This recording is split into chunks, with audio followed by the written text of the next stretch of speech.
Good evening, class. I decided to do for my journal entry number 3 on the effects and how to properly manage and handle a child performing a tantrum amongst the classroom. So where I got my research from was on childminds.org, and basically I'm going to explain how to go through the steps to properly handle and manage a tantrum amongst the classroom. So number 1 would be get to the root of the issue. So most children will act out in a way to either get attention or they have a problem understanding the subject. So it's good to observe and kind of mentally think about why that child is doing the thing that they are doing. And secondly, remain calm. Children get amplified off of your emotions and they feed off of that. So it helps if you are in a quiet or peaceful atmosphere, because then it allows them to get whatever frustration they have in their system and breathe.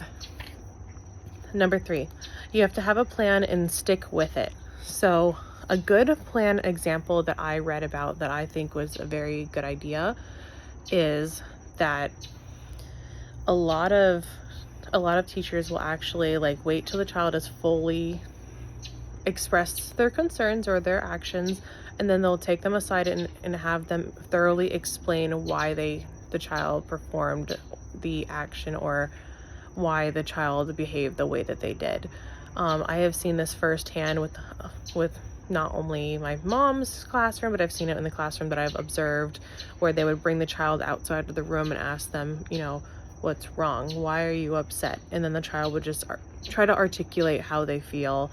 And then if they can't verbally explain it, it's almost like a small guessing game. Then you can be like, well, is it because you don't know?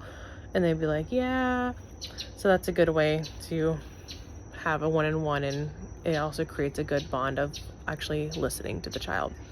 Number 4, explain a better solution. So basically, after you figured out the problem, then if the child is having any difficulties, you can explain what a better way of having to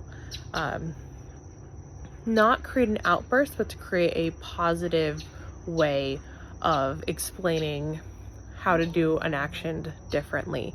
So an example of this would be, maybe instead of throwing the paper on the floor when you're upset, not knowing the problem, you can just ask and we can work through it together. So then it creates a sense of, if I can't get this figured out, then at least I can do it, with the teacher, so they feel a little bit more confident. So number 5, no brainer, but document everything. Repetition is super important, especially when it comes to behavior, and the fact that we have everything documented can show from start to finish when the child started doing these problems or how frequently. It's just very, very important. And yeah, so that is my journal entry. Thank you.